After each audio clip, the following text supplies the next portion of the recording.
আসসালামু আলাইকুম প্রিয় শিক্ষার্থীবৃন্দ, আশা করি যে যেখান থেকে দেখছেন সবাই ভালো আছেন। আপনারা ইতিমধ্যে লক্ষ্য করেছেন জাতীয় বিশ্ববিদ্যালয়ের ওয়েবসাইটে একটি শিক্ষাবৃত্তির জন্য একটি নোটিশ প্রদান করেছে। এই শিক্ষাবৃত্তি কারা পাবে, কিভাবে আবেদন করতে হবে, এটাতে কারা সুপারিশ করবে, কিভাবে বৃত্তি পাবেন, কতটুকু কি পরিমাণ, এই সব বিষয় নিয়ে আজকের একটু ছোট্ট একটি আলোচনার চেষ্টা করছি। আপনারা যদি জাতীয় বিশ্ববিদ্যালয়ের ওয়েবসাইটে দেখেন, সেই ওয়েবসাইটের কলেজ মনিটরিং অ্যান্ড এভালুয়েশন দপ্তর, জাতীয় বিশ্ববিদ্যালয় বাংলাদেশ, এখান থেকে শিক্ষাবৃত্তির একটি নিয়মাবলী রয়েছে। সেখান থেকে যারা এই বৃত্তিটি পাবেন সেটা হচ্ছে বিশেষ চাহিদা সম্পন্ন সকল শিক্ষার্থী, সারা দেশে যারা রয়েছেন অর্থাৎ ফিজিক্যালি ডিসেবল যারা রয়েছেন, এই সকল শিক্ষার্থী কিন্তু এখানে আবেদন করতে পারবেন। এরপর যারা ডিগ্রি পড়েন বা ডিগ্রি স্নাতক পাশ কোর্সে যারা আছেন এবং স্নাতক সম্মান অর্থাৎ ডিগ্রি, অনার্স এবং মাস্টার্স পর্যায়ে সকল শিক্ষার্থী কিন্তু এই বৃত্তির আওতাভুক্ত হবেন। আবার বলছি, এখানে বিশেষ চাহিদা সম্পন্ন যে সকল শিক্ষার্থী আছে তারা ডিগ্রি, অনার্স এবং মাস্টার্স সকল বর্ষের, শুধুমাত্র প্রথম বর্ষের শিক্ষার্থী বাদে, অর্থাৎ যাদের এখনো পর্যন্ত রেজাল্ট হয়নি, তারা সবাই আবেদন করতে পারবেন। এই আবেদনটা কিভাবে করবেন আমি সেই বিষয়ে একটু আলোচনা করতে যাচ্ছি। এখানে বিশেষ চাহিদা সম্পন্ন শিক্ষার্থীদের ক্ষেত্রে বৃত্তির জন্য যেটা করতে হবে, জাতীয় বিশ্ববিদ্যালয়ের এই ওয়েবসাইটে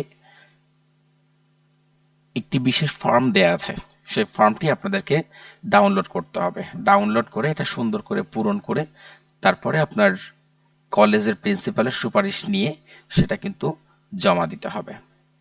এখানের একটি বিষয় হচ্ছে যে জাতীয় বিশ্ববিদ্যালয়ে যারা অধ্যয়নরত, অর্থাৎ যারা এখানে পড়ছেন, সে সকল চাহিদা সম্পন্ন শিক্ষার্থী, অর্থাৎ যারা ফিজিক্যালি ডিসেবল এবং আর্থিকভাবে যারা অসচ্ছল, সেই সকল শিক্ষার্থী যারা প্রান্তিক বা সুবিধা বঞ্চিত কিন্তু মেধাবী, এই সকল শিক্ষার্থীরা কিন্তু এটার জন্য আবেদন করতে পারবেন। বৃত্তির পরিমাণটার ক্ষেত্রে বলা হচ্ছে যে যারা বৃত্তির জন্য মনোনীত হবেন তাদেরকে বছরে এককালীন ৫,০০০ টাকা করে বৃত্তি প্রদান করা হবে, প্রতি বছরে ৫,০০০ টাকা। আসেন এরপরে বলছে আর্থিকভাবে অসচ্ছল, প্রান্তিক এবং সুবিধাবঞ্চিত অথচ মেধাবী শিক্ষার্থীদের জন্য কি করণীয়। এখানে বলছে জাতীয় বিশ্ববিদ্যালয়ের অধিভুক্ত কলেজ যেখানে ডিগ্রি পাস, স্নাতক সম্মান অর্থাৎ অনার্স এবং মাস্টার্স কোর্সে অধ্যয়নরত যারা আছেন তারা এই বৃত্তির আওতাভুক্ত হবেন। কারা? আগেই বলেছি, আর্থিকভাবে অসচ্ছল, প্রান্তিক, সুবিধাবঞ্চিত কিন্তু মেধাবী। এখানে বৃত্তির ক্ষেত্রে একটি বিশেষ বিষয় বিবেচনা করা হবে, সেটি হচ্ছে প্রথম বর্ষের রেজাল্টের ভিত্তিতে, অর্থাৎ সকল ক্ষেত্রে প্রথম বর্ষ থেকে পরবর্তী বর্ষ বা বর্ষসমূহে উত্তীর্ণ হওয়ার পর পূর্ববর্তী বর্ষের ফলাফল এবং মেধাক্রম অনুযায়ী বৃত্তি প্রদান করা হবে। বিষয়টা আরেকটু খুলে বলি, অর্থাৎ যারা ফার্স্ট ইয়ার থেকে সেকেন্ড ইয়ারে উঠেছেন, সেটা ডিগ্রি হোক, অনার্স হোক, সেখানে ন্যূনতম জিপিএ যাদের ৩ পয়েন্ট আছে, শুধুমাত্র তারা এই বৃত্তির জন্য আবেদন করতে পারবেন। এখানে ডিগ্রি হোক, অনার্স হোক, মাস্টার্স হোক, সবাই কিন্তু আবেদন করতে পারবেন। কিন্তু একটা শর্ত আছে, সেটি হচ্ছে আপনার রেজাল্টে কমপক্ষে ন্যূনতম জিপিএ 3 পয়েন্ট অর্থাৎ 3 পয়েন্ট হওয়া আবশ্যক বা হতে হবে। এটা যারা মাস্টার্সে আবেদন করবেন, সেই মাস্টার্সে অধ্যয়নরত যারা আছেন তাদেরকে অনার্সের 4 ইয়ার মিলে সিজিপিএ যেটা, সেটা কিন্তু 3 পয়েন্ট হতে হবে। যদি আপনার এই 3 পয়েন্ট থাকে তাহলে আপনি এই বৃত্তির জন্য আবেদন করতে পারবেন। এরপরে এই বৃত্তির প্রক্রিয়া বা এর শর্তাবলীর ক্ষেত্রে কিছু বিষয় বলা আছে যে কিভাবে এই বৃত্তির প্রক্রিয়াটা আপনি করবেন। সেখানে বলা হচ্ছে বিজ্ঞপ্তি অনুযায়ী নীতিমালায় বর্ণিত বিধিসমূহ অনুসরণপূর্বক কলেজ অধ্যক্ষ সংশ্লিষ্ট কলেজের শিক্ষার্থীদের তালিকা সুপারিশ সহ জাতীয় বিশ্ববিদ্যালয়ে প্রেরণ করবেন। এটার জন্য আপনাকে কি করতে হবে? এটার শেষে একটি ফর্ম আছে, আপনাদেরকে আমি দেখাবো। সেই ফর্মটি আপনাদেরকে পূরণ করতে হবে। সেই ফর্মটি পূরণ করে আপনার কলেজ অধ্যক্ষর কাছে জমা দিতে হবে। কলেজ অধ্যক্ষ সেখানে সুপারিশ করে এই কাগজটি সুপারিশ সহ এটি জাতীয় বিশ্ববিদ্যালয়ে প্রেরণ করলে জাতীয় বিশ্ববিদ্যালয় আপনাদের বৃত্তির জন্য মনোনীত করবে। এখানে কলেজ যেটা করবে, আপনার শিক্ষার্থী যারা রয়েছেন তাদের পূর্ববর্তী বর্ষের যে ফলাফল বা মেধাক্রম বা জিপিএ, আপনি কত জিপিএ পেয়েছেন সেটি তারা উল্লেখ করবে সেখানে, সেই ফর্মে তাদের একটি লেখার জায়গা থাকবে। এরপরে বলেছে যে বৃত্তির জন্য সুপারিশকৃত শিক্ষার্থী সংশ্লিষ্ট কলেজ অধ্যক্ষ প্রত্যয়ন প্রদান করবে, অর্থাৎ আপনি বৃত্তি পাবেন কিনা এই বিষয়টি আপনার কলেজের যে অধ্যক্ষ রয়েছেন উনি যদি সুপারিশ করেন তাহলে আপনি বৃত্তির জন্য মনোনীত হবেন। সেই কথাটি এখানে ঘুরে ফিরে বারবার বলা আছে।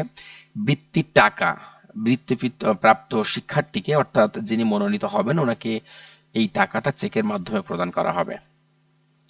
বৃত্তির জন্য সুপারিশকৃত যারা রয়েছে তারা যদি কোনো তথ্য গোপন করে বা নিয়মের অনিয়ম ঘটায় বা অসম্পূর্ণ বা ভুল তথ্য প্রদান করে তাহলে সেটা কিন্তু বাতিল করা হবে। অনিয়মিত শিক্ষার্থী যারা আছেন তারা হচ্ছে কোনো অবস্থাতেই এই বৃত্তির আওতাভুক্ত হবেন না। এখানে একটি পয়েন্ট আছে, অনিয়মিত অর্থাৎ যারা এয়ার ড্রপ দিয়েছেন, অনিয়মিত যারা, এটা শুধুমাত্র রেগুলার স্টুডেন্ট যারা আছেন তারা এই বৃত্তির জন্য আওতাভুক্ত হবেন। এরপরে এই বৃত্তির পরিমাণটা কত বা কিভাবে এটি যাচাই বাছাই হবে সেই সংখ্যাটা আপনাদেরকে একটু বলি। এই জাতীয় বিশ্ববিদ্যালয় যে নোটিশটি দিয়েছে সেখানে বলা হচ্ছে বছরে সর্বোচ্চ এই প্রতি বছরে এককালীন 5,000 করে টাকা এটা প্রদান করা হবে। কিন্তু কতজন পাবে? একটা কলেজের শিক্ষার্থী একটা ব্যাচের, অর্থাৎ 4-এর কমা যদি একটু খেয়াল করেন, জাতীয় বিশ্ববিদ্যালয়ের অধিভুক্ত প্রতিটি কলেজের সকল পর্যায় মিলে, অর্থাৎ ডিগ্রি যদি আমি ধরি তাহলে ডিগ্রি, অনার্স এই সকল পর্যায় মিলে সর্বোচ্চ শিক্ষার্থীর সংখ্যা, অর্থাৎ অনার্স, ডিগ্রি, মাস্টার্স সবকিছু মিলে যদি মোট শিক্ষার্থীর সংখ্যা 500 জন নিচে হয়, 500 জনের নিচে হয়, তাহলে ওই কলেজের অধ্যক্ষ 2 জনের জন্য সুপারিশ করতে পারবেন। এবং একটা জিনিস গুরুত্ব দিবেন, এই হিসাব ঠিক রেখে কলেজের অধ্যক্ষ যাকে সুপারিশ করবেন তারা কিন্তু বৃত্তির আওতাভুক্ত হবেন। এবং অনার্স, মাস্টার্স, ডিগ্রি এই টোটাল শিক্ষার্থীর সংখ্যা 500 থেকে যদি 5,000 হয় তাহলে 5 জনের জন্য, এবং 5,000-এর উপরে হলে 10 জন শিক্ষার্থীর জন্য এই এককালীন বৃত্তির জন্য সুপারিশ করতে পারবে। বিশেষ চাহিদা সম্পন্ন শিক্ষার্থী যারা আছেন তাদেরটা আলাদা। এটা আবার বলেছি যে টোটাল শিক্ষার্থী যদি 500-এর নিচে হয় তাহলে 2 জন, 500 থেকে 5,000 পর্যন্ত হলে 5 জন, এবং 5,000-এর উপরে হলে 10 জন শিক্ষার্থীকে কলেজের অধ্যক্ষ সুপারিশ করতে পারবে। সুতরাং আপনাদের যাদের এই বৃত্তিটি দরকার তারা আপনাদের সংশ্লিষ্ট কলেজের অধ্যক্ষের সঙ্গে যোগাযোগ করবেন এবং যোগাযোগ করে আপনার অবস্থা বুঝিয়ে বলে ওনাকে সুপারিশ করে যদি আপনি ফর্ম পাঠাতে পারেন তাহলে আপনার এই বৃত্তির সম্ভাবনা কিন্তু আছে। এখন আপনাদেরকে ফর্মটা একটু দেখায় যে কোন ফর্মটি আপনারা পূরণ করবেন। এখানে দুটো ফর্ম আছে, একটা হচ্ছে বিশেষ চাহিদা সম্পন্ন শিক্ষার্থীর শিক্ষাবৃত্তির তথ্য ছক, অর্থাৎ যারা ফিজিক্যালি ডিসেবল আছেন এই ফর্মটি ডাউনলোড করে প্রিন্ট করে আপনাদেরকে কলেজে জমা দিতে হবে। এখানে বিশেষ চাহিদা সম্পন্ন শিক্ষার্থী অর্থাৎ ফিজিক্যালি ডিসেবল যারা আছেন বা যাদের বিভিন্ন শারীরিক সমস্যা আছে বা ত্রুটি আছে সেই সকল শিক্ষার্থী এখানে নাম, পিতামাতা, জন্ম তারিখ, জাতীয় পরিচয়পত্রের নাম্বার এবং এখানে 1 কপি ছবি কিন্তু অ্যাটাচ করতে হবে।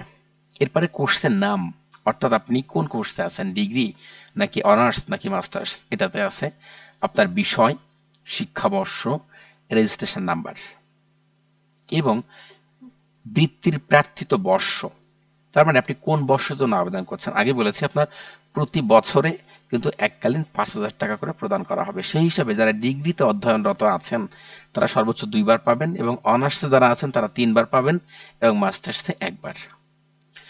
এখানে বিশেষ চাহিদা সম্পন্নের ধরনটা লিখতে হবে, অর্থাৎ কোন সমস্যাটি আপনার আছে, কোন সমস্যাটা, সেটা, এবং যে ইউনিয়ন পরিষদ কর্তৃক বা পৌরসভা কর্তৃক একটা সনদ থাকে, যা প্রতিবন্ধী বা ফিজিক্যালি ডিসেবলড যেটাকে আমরা বলছি, একটা সনদ থাকে, সেই সনদটা এর সাথে অ্যাটাচ করতে হবে। এবং এই বিশেষ চাহিদা সম্পন্ন কোটায় যে ভর্তি হয়েছিলেন, সেই কোটাটা কাগজ এখানে সংযুক্ত করতে হবে। এখানে আপনার ফোন নাম্বার, ইমেইল যদি থাকে তাহলে দিবেন, না থাকলে দেওয়ার দরকার নেই। এখানে শিক্ষার্থীর স্বাক্ষর এবং তারিখ, এটি কলেজের অধ্যক্ষর কাছে জমা দিবেন, এবং কলেজ অধ্যক্ষ এখানে ওনার স্বাক্ষর, তারিখ এবং কলেজের সিল দিয়ে এটি কিন্তু জাতীয় বিশ্ববিদ্যালয়ে পাঠালে আপনার বৃত্তির জন্য আপনি মনোনীত হবেন। এরপর দ্বিতীয় যে ফর্মটা রয়েছে সেটি হচ্ছে আর্থিকভাবে অসচ্ছল, প্রান্তিক এবং সুবিধাবঞ্চিত অথচ মেধাবী এই সকল শিক্ষার্থীর জন্য শিক্ষাবৃত্তির তথ্য ছক যেটা রয়েছে, সেখানে একই নিয়ম, সবকিছু একই। এখানে একটি ছবি অ্যাটাচ করবেন, এবং এখানে আপনার কোনো কাগজ জমা করতে হবে না। এটি সম্পূর্ণ নির্ভর করবে আপনার কলেজ অধ্যক্ষের উপরে। সুতরাং যারা এই বৃত্তি প্রত্যাশা করেন বা যারা বৃত্তি পাবেন, যাদের দরকার, তারা সংশ্লিষ্ট কলেজের অধ্যক্ষর সঙ্গে যোগাযোগ করবেন। যোগাযোগ করে আপনারা এই একটি ফর্ম জমা দিতে পারবেন। এখন প্রশ্ন হচ্ছে, এই ফর্মটি আপনারা কোথায় পাবেন?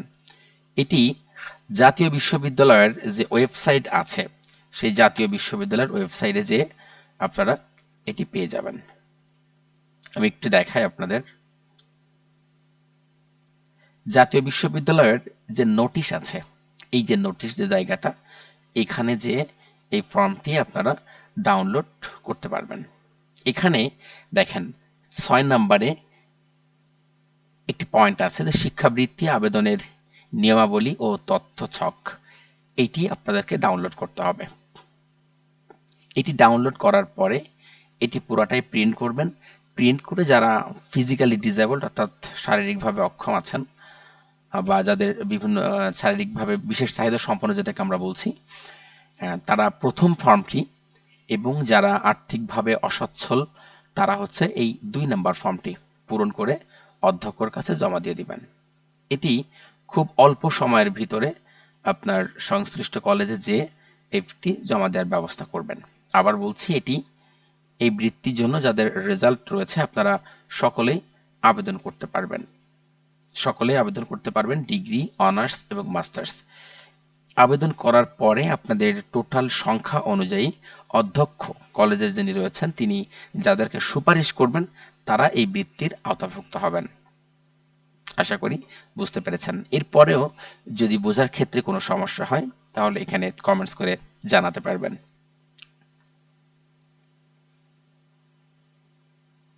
সবাই ভালো থাকবেন, সবার দিনটি শুভ হোক।